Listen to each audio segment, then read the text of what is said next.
안녕하십니까.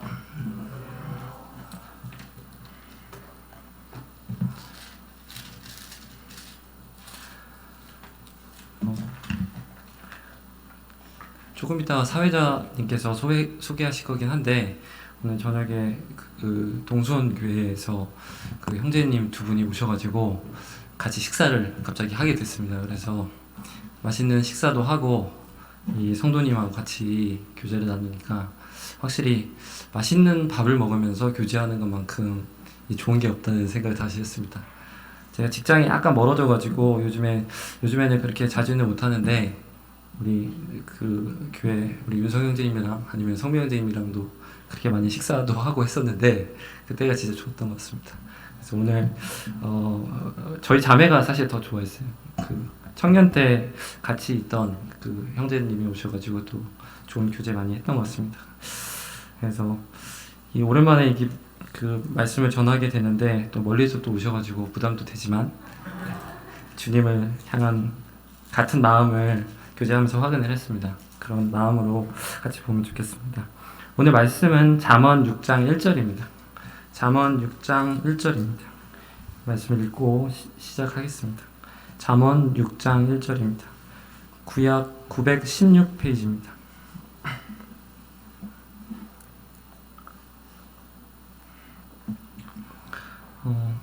제가 읽겠습니다. 한 절씩 교독을 할까요? 제가 1절 읽고 성도님들이 2절, 4절 이렇게 읽으면 좋겠습니다. 제가 먼저 읽겠습니다. 내 아들아, 내가 만일 이웃을 위하여 담보하며 타인을 위하여 보증하였으면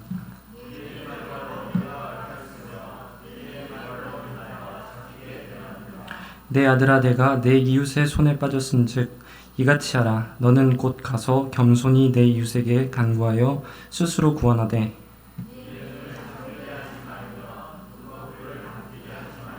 노루가 사냥꾼의 손에서 벗어나는 것 같이 새가 그물 치는 자의 손에서 벗어나는 것 같이 스스로 구원하라.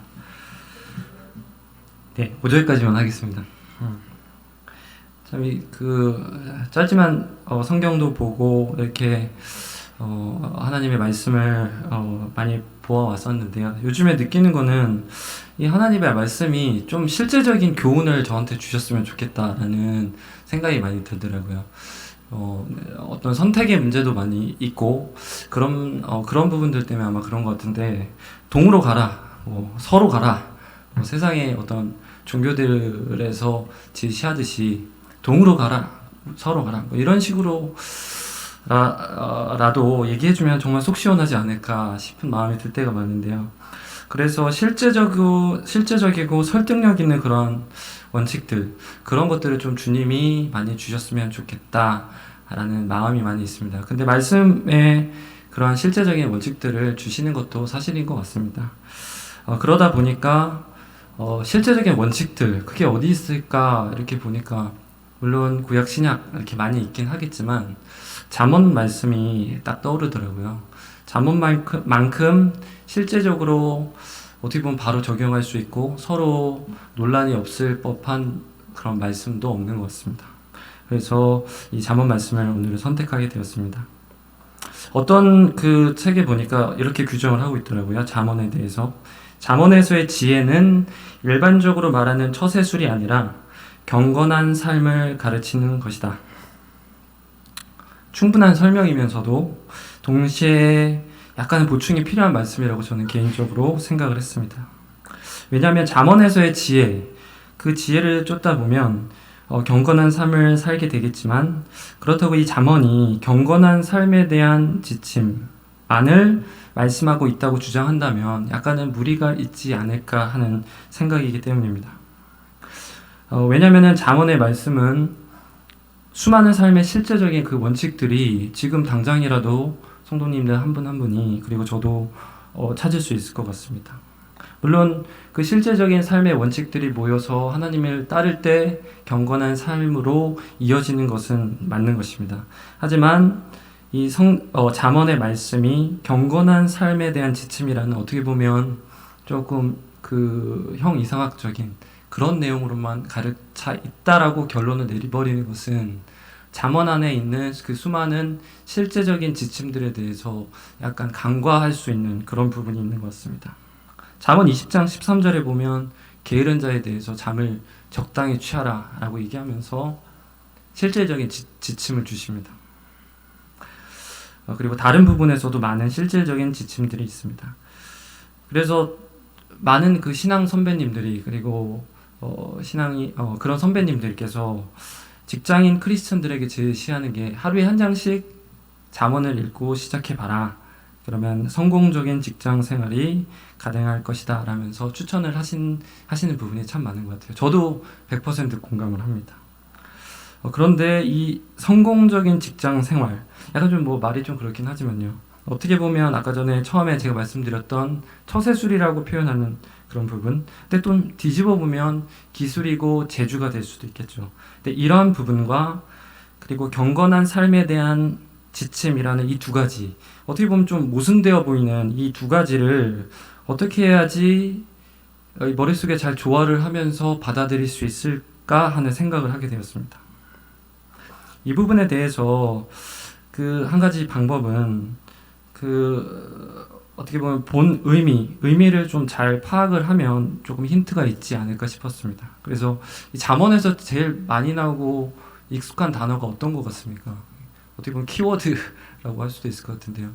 여기서부터 잘 시작을 해야 되는데 저는 지혜라는 단어라고 생각이 되었습니다. 그래서 이 지혜라는 단어가 갖고 있는 그 의미를 좀 잘 파악을 하면 조금 더 이 두 가지를 조화를 할 수 있지 않을까라는 생각을 했습니다. 지혜라는 단어의 그 원어적인 부분은 우리가 잘 알고 있을 것 같습니다. 그 호크마라는 히브리어이죠. 근데 이 지혜라는 단어에 대해서 약간은 제가 지금 생각해 보니까 약간은 고정관념이 있었던 것 같아요. 그 고정관념이라는 게 어떤 거냐면 이런 것 같습니다.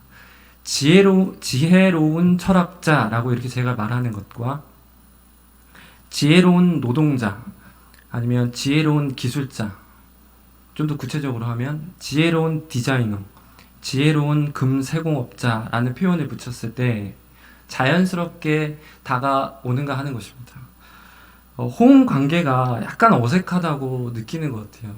저만 그렇게 느끼는지 모르겠지만 약간 어색한 게 있는 것 같아요. 왜냐하면 이 지혜로운이라는 단어가 이미 우리에게 오는 것이 조금은 실제적인 것보다는 좀 이상학적인 내용에 대해서 다루고 있겠거니 하기 때문에 이 지혜로운 철학자라고 하면 이해가 잘 되는데 지혜로운 노동자 하면 마치 교회 다니는 어떤 분이 노동을 할 때 쓰는 그런 단어인 것처럼 이렇게 생각을 하는 것 같습니다.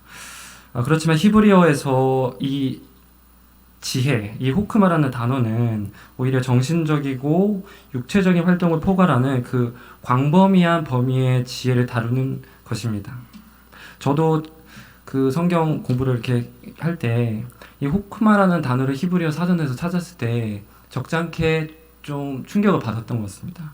왜냐하면 그 단어 중에 하나가 그 유능한 기술자라는 것에 호크마라는 단어를 쓴다는 부분이었습니다. 이렇게 다시 얘기하면 하나님에 대한 경건 이런 것도 이 호크마라는 단어에 포함되지만 숙련 기술 그리고 유능한 기술자라는 의미를 이 히브리어가 담고 있고 그리고 우리가 성경을 다루고 있는 우리가 다루고 있는 이 성경을 처음에 접했던 유대인들이 사용하던 아주 자연스러운 표현이라는 것입니다. 그래서 예를 들어서 성전의 천자는 여인 앞에 수식어가 이 호크마인 것입니다. 역대 2장 7절에 이렇게 쓰여져 있습니다. 당신은 금, 은동, 철로 제조하며 자색, 홍색, 청색 실로 직조하며 또 아루색일 줄 아는 재주 있는 사람 하나를 내게 보내요. 여기서 쓰이는 단어가 그 지혜, 호크마라는 것입니다. 그리고 출애굽기 35장 25절에도 슬기로운 여인에 대해서 얘기할 때도 이 호크마라는 원어를 쓰고 있다는 것입니다. 어떻게 보면 그 중요하지 않았던 여인에게도 쓰이는 그 호크마라는 그 지혜라는 것이 있었다는 것입니다. 그래서 그것이 삶의 실제적인 내용을 다루고 있다는 부분을 확인할 수 있는 것 같습니다. 표현적인 부분만 그럴까라고 생각할 수도 있을 것 같은데 실질적으로 이 기술자에 대한 대우라는 것이 랍비로 대표되는 어떤 그 경건한 지혜에 준하는 것이라는 것을 어떤 일화를 통해서 알 수 있는 것 같습니다. 성전을 한참 지을 때 그 기술자들이 열심히 일을 하고 있겠죠. 그때 랍비가 만약에 그곳에 등장을 한다면 어떻게 될까요? 만약에 랍비에 대한 권위가 훨씬 더 높다면 기술자들은 다 멈춰서 인사를 하고 이해를 갖춰야겠죠. 근데 랍비들이 오더라도 기술자들은 무시하면서 일을 열심히 할 수 있었던 분위기가 있었다고 합니다.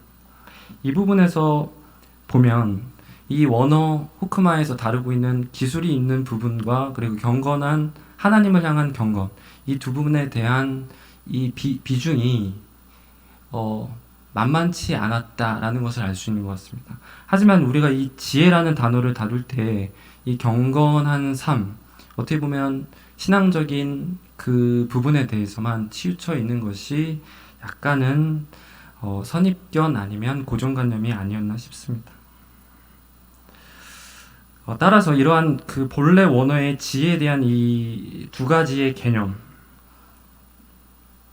처세술, 재주, 기술이라고 하는 한 묶음과 그리고 경건한 삶에 대한 지침이라는 이 두 가지 이 부분이 처음에 제가 말씀드렸던 부분이 이 모순되어 보이는 이것이 조화가 되는 부분 되지 않나 싶습니다. 이것을 조금 삶에 적용을 해보면 각자 삶의 영역에서 드려지는 지혜 그리고 그 숙련을 통해서 어떻게 보면 기술일 수 있겠죠. 그것을 통해서 하나님께 영광을 돌릴 수도 있지 않을까라는 것입니다.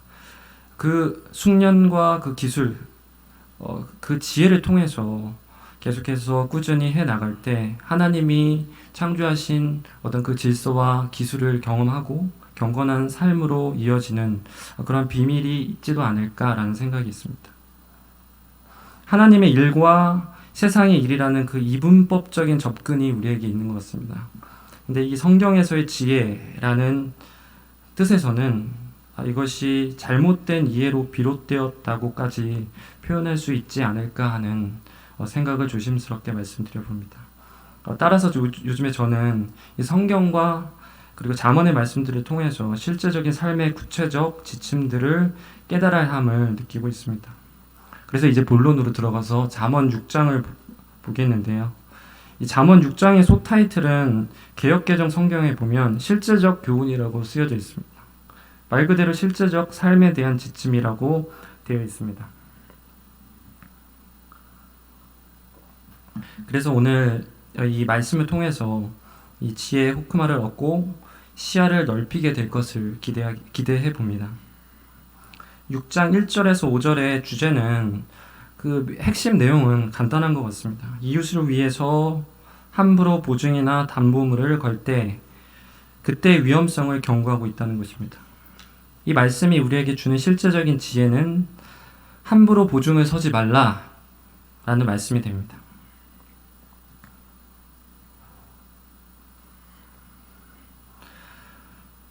이 담보와 보증에 대한 팔레스타인과 그리고 고대 세계의 이해는 현재와 어떻게 달랐을까요?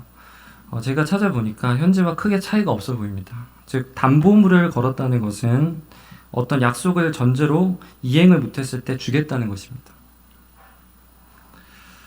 여기서 그 담보물을 주겠다는 것이 어떻게 보면 핵심이 아니라 반드시 이행을 하겠다는 것을 맹세하는 증거 또는 증표로 담보를 제공한다는 것입니다. 이해하기 쉬운 것이 우리가 은행에서 돈을 빌리려면 담보를 걸라고 하죠. 그래서 보통 집을 담보로 걸고 돈을 빌립니다. 그래서 돈을 빌릴 때 담보를 거는 이유는 반드시 돈을 은행에 갚겠다는 증표지, 돈을 빌릴 때 이미 집을 팔아서 갚겠다는 의미가 아니잖아요. 그래서 약속을 이행하겠다라는 그 증표가 담보물이라는 것입니다. 이게 다른 데서 찾을 게 없는 게 성경에도 많이 나와 있습니다.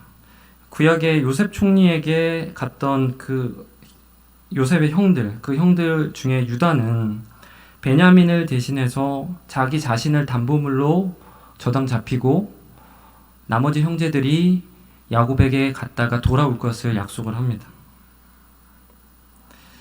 그리고 유다와 그리고 며느리 다말 이야기에서도 유다는 담보물로 도장, 끈 그리고 지팡이를 그 며느리이자 창녀였던 다말에게 맡기고 갑니다. 그 담보물을 맡긴 이유는 갚아야 할 대가로 염소 새끼를 주겠다라는 약속이었던 것입니다. 그리고 돈을 만약에 제가 빌릴 때 갚을 약속을 확실히 하기 위해서 저의 자녀는 아직은 없지만 자녀를 담보로 건다면 채권자는 안심을 하면서 돈을 빌려주게 되는 것입니다. 하지만 문제는 이 실제로 못 갚는 사람이 나타났을 때 그는 제가 만약에 보증을 섰다면 채권자에게 자신의 신체나 자녀를 저당물로 내어놔야만 한다는 것입니다. 자신의 신체나 자녀를 내어준다는 의미는 자신의 시간을 내어준다는 의미도 되겠습니다. 그리고 시간을 내어준다는 것은 자신의 노동이나 자신의 봉사를 그에게 해야만 한다는 것입니다. 그리고 봉사나 노동을 한다는 의미는 결국 그에게 노예와 같은 상태가 된다는 의미가 되겠습니다.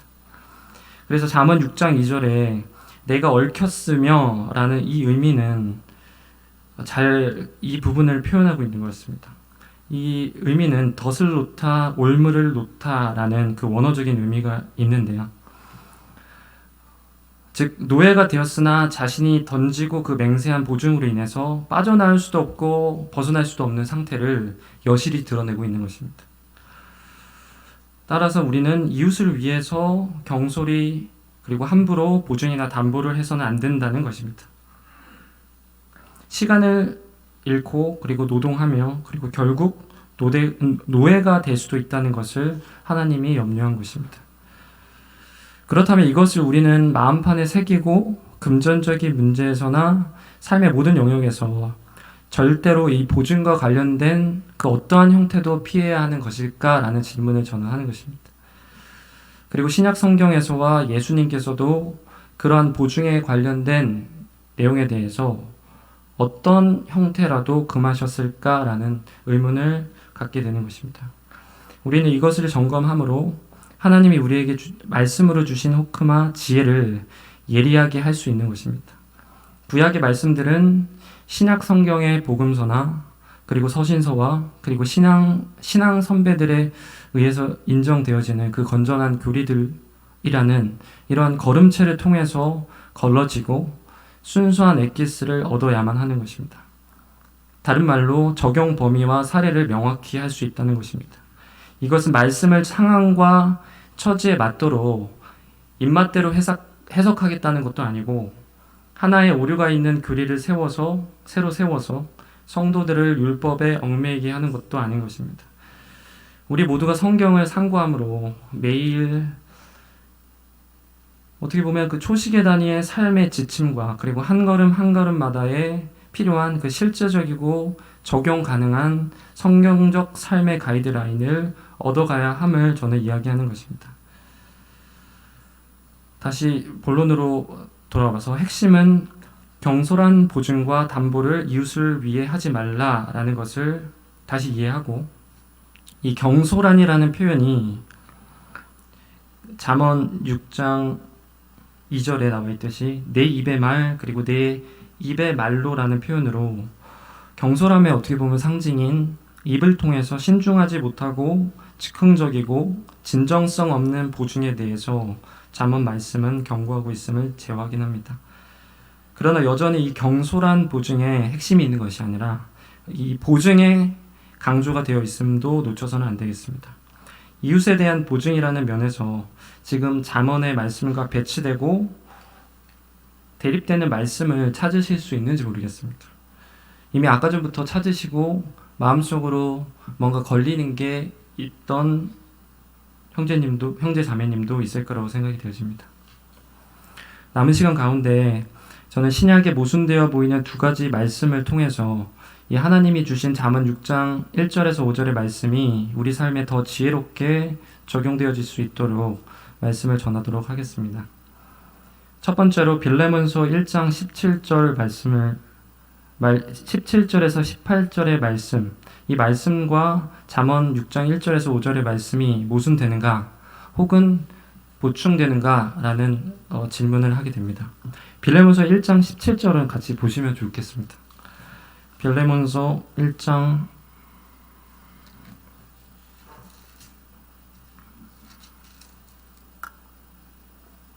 17절 18절입니다. 빌레몬서는 골로새의 신자였던 빌레몬에게 사도 바울이 뭔가를 호소하고 부탁하기 위해서 쓴 편지로 우리가 잘 알고 있습니다.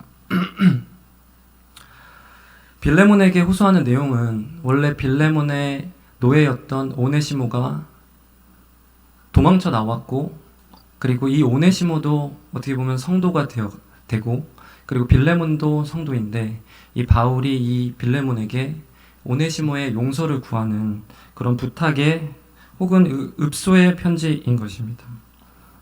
바울이 어떤 사람인데 이러한 부탁을 하는지 싶습니다. 가장 쉽게 사도이고 그리고 전도자였고, 어떻게 보면 골로새 그 교회를 직접 세웠던 그 전도자는 아니지만 그 아시아에 중심되는 에베소 교회나 그 교회를 세우고 아마도 그 교회의 성도에 의해서 개척되어진 그 골로새 교회에 어떻게 있는 그 신자였던 그 빌레몬에게 아주 부탁을 하는 내용이라는 것입니다.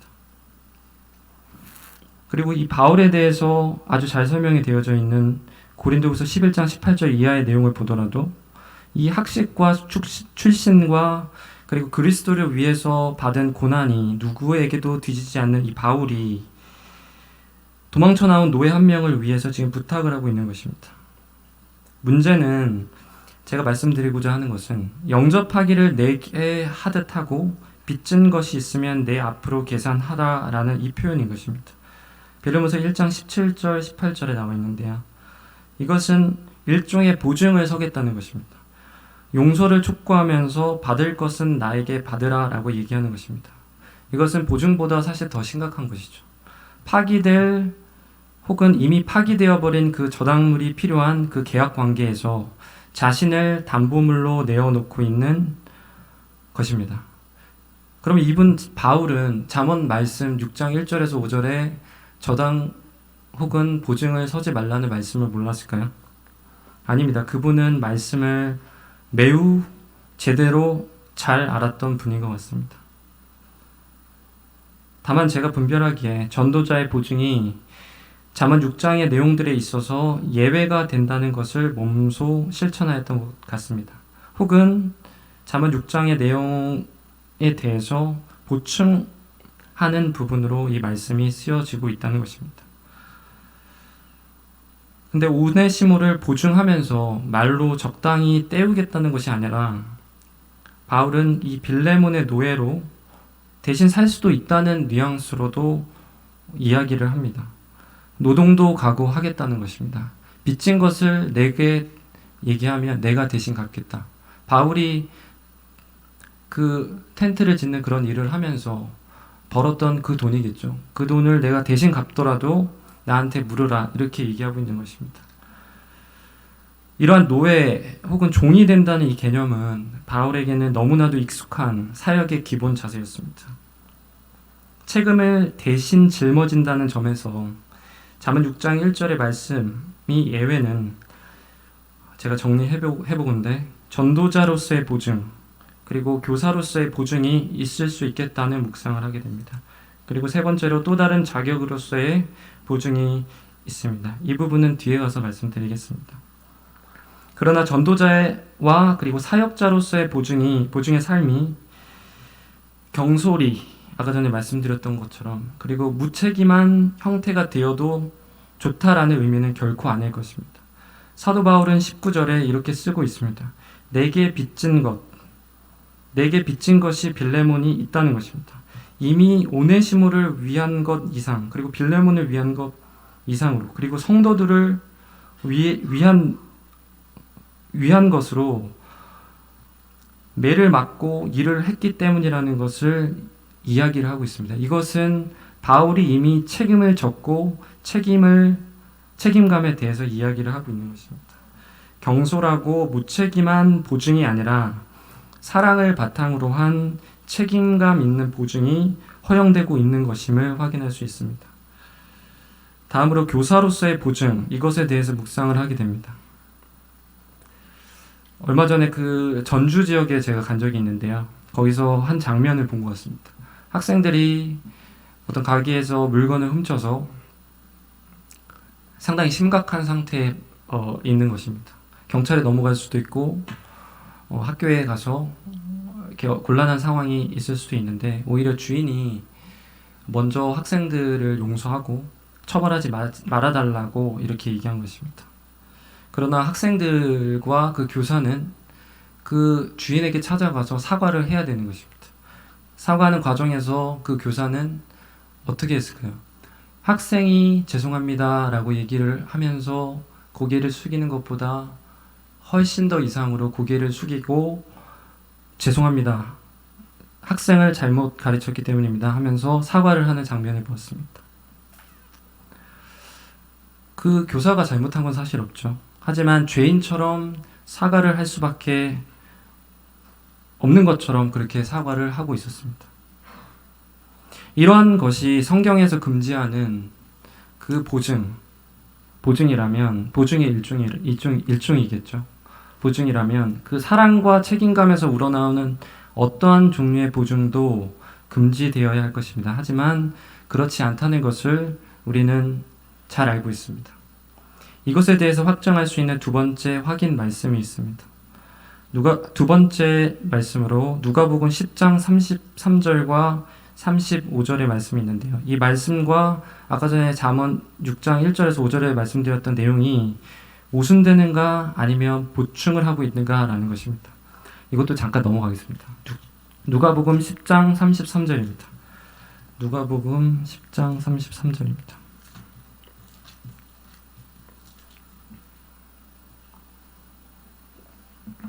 누가복음 10장 33절에는 우리가 아주 잘 알고 있는 유명한 그 사마리아인, 선한 사마리아인의 비유가 이렇게 나와 있습니다.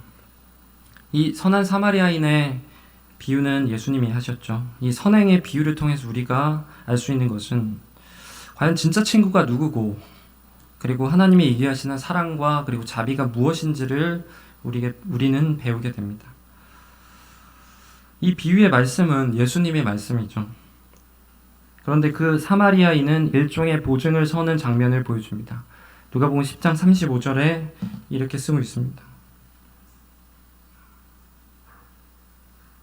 그 이튿날 34절부터 읽겠습니다. 가까이 가서 기름과 포도주를 그 상처에 붓고 싸매고 자기 짐승에 태워 주막으로 데리고 가서 돌봐 주니라. 그 이튿날 그가 주막 주인에게 데나리온 둘을 내어주며 이르되 이 사람을 돌보아 주라. 비용이 더 들면 내가 돌아올 때 갚으리라 하였으니. 이것도 일종의 보증이 되는 것 같습니다. 이것은 예수님이 허용하는 보증이 됩니다. 전도자와 교사와 그리고 사역자의 그 보증과 마찬가지로 자비, 사랑과 그리고 진정한 책임감이 있는 보증에 대해서 예수님이 어떠한 태도를 가지고 계셨는지 확인할 수 있습니다. 전도자의 책임감에 대해서 디모데후서 4장 5절에는 이렇게 말씀하십니다. 그러나 너는 모든 일에 신중하여 고난을 받으며 전도자의 일을 하며 내 직무를 다하라. 그리고 교사의 책임감에 관해서 또한 말씀하십니다. 마가복음 9장 42절에 또 누구든지 나를 믿는 이 작은 자들 중 하나라도 실족하게 하면 차라리 연자 맷돌이 그 목에 매어 바다에 던지는 것이 나으리라. 그리고 사역자의 책임감에 관해서 또한 말씀하십니다. 베드로전서 5장 2절에 너희 중에 있는 하나님의 양 무리를 치되 억지로 하지 말고 하나님의 뜻에 따라 자원함으로 하며 더러운 이득을 위하여 하지 말고 기꺼이 하며 맡은 자들에게 주장하는 자세를 하지 말고 양 무리의 본이 되라. 그리고 또한 성도의 상호 책임감에 관해서도 말씀하십니다. 빌립보서 2장 4절에 각각 자기 일을 돌볼 뿐더러 또한 각각 다른 사람들의 일을 돌보아 나의 기쁨을 충만하게 하라. 지금까지의 내용들을 통해서 잠언 6장 1절에서 5절의 말씀이 좁게는 이 보증은 연약한 인간이 할 만한 것이 못 되지만 사랑과 책임감을 바탕으로 한 보증은 허용될 수 있다라는 결론을 도출하였습니다. 이제 결론으로 조금 말씀드리겠습니다. 그러면 우리는 보증을 요청할 수도 없는가라는 질문을 저는 생각해 보게 되더라고요. 보증을 해주는 것에 대해서는 신중하고 그리고 사랑을 가지고 경솔치 않고 아는 그러한 태도로 기꺼이 주는 마음으로 보증을 해야 되는데, 그럼 반대로 나의 연약함을 위해서 보증을 요청할 수도 없는가라는 것에 대해서 생각을 해보게 됩니다. 욥은 그 고난의 어떻게 보면 아이콘이 되어버렸죠. 이 욥은 고통 중에서 간절히 그 담보물을 구하였습니다.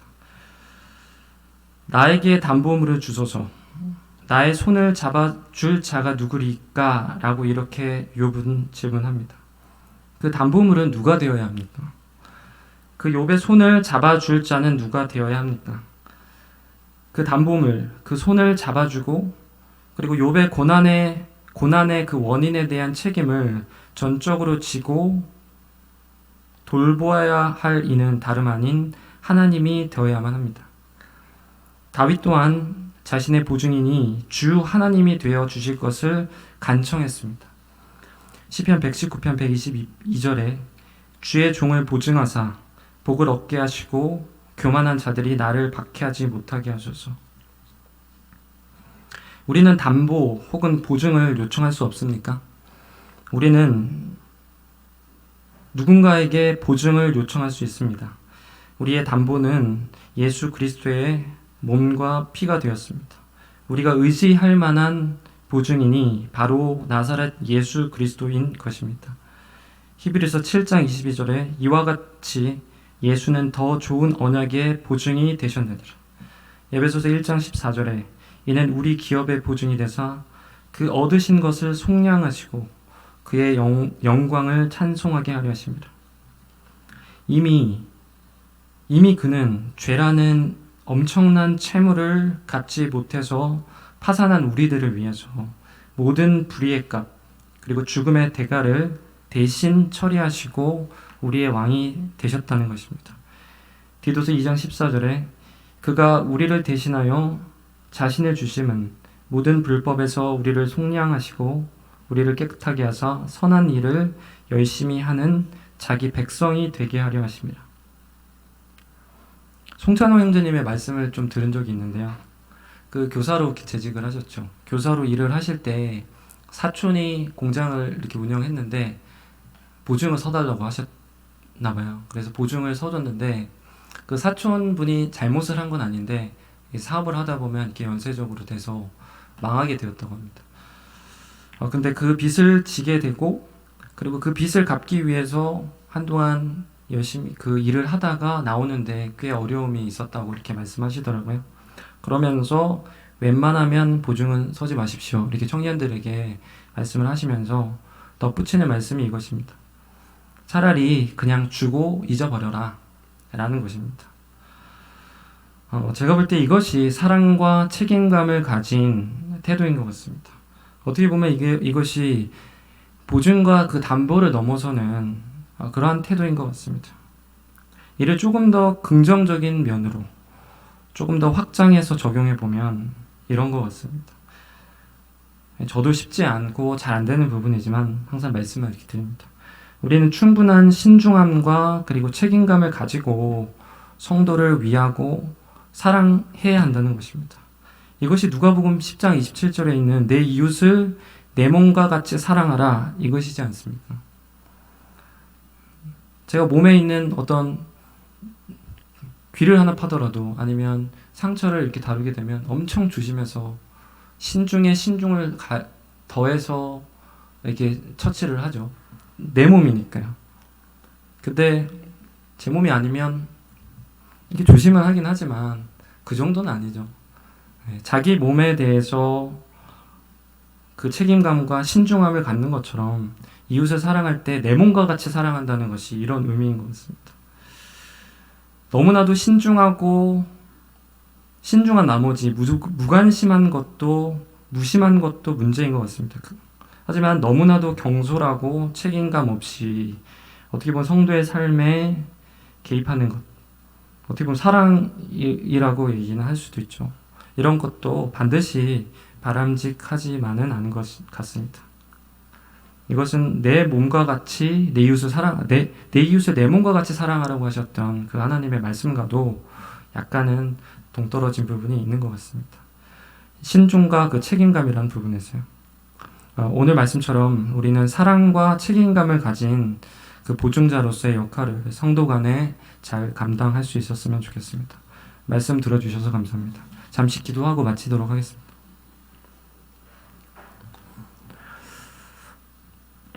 전능하신 하나님 아버지, 하나님의 그 말씀을 읽고 묵상하고 큐티도 하고 연구도 하지만 그 하나님의 그 말씀을 참 온전히 알지 못하고 그 말씀대로 따르지 못하고 잘 적용도 못하는 그런 불쌍한 우리인데 어째서 이 성경을 우리 눈앞에서 치우시지 않으시고 그 말씀을 계속해서 공급해 주시는지 모르겠습니다. 우리 마음에 있는 그 불안과 그리고 불확실성을 하나님이 말씀으로 제거해 주시고 하나님께서 그 길을 보여주실 것을 기도드립니다. 이 모든 기도 우리 주 예수 그리스도의 이름으로 드립니다. 아멘.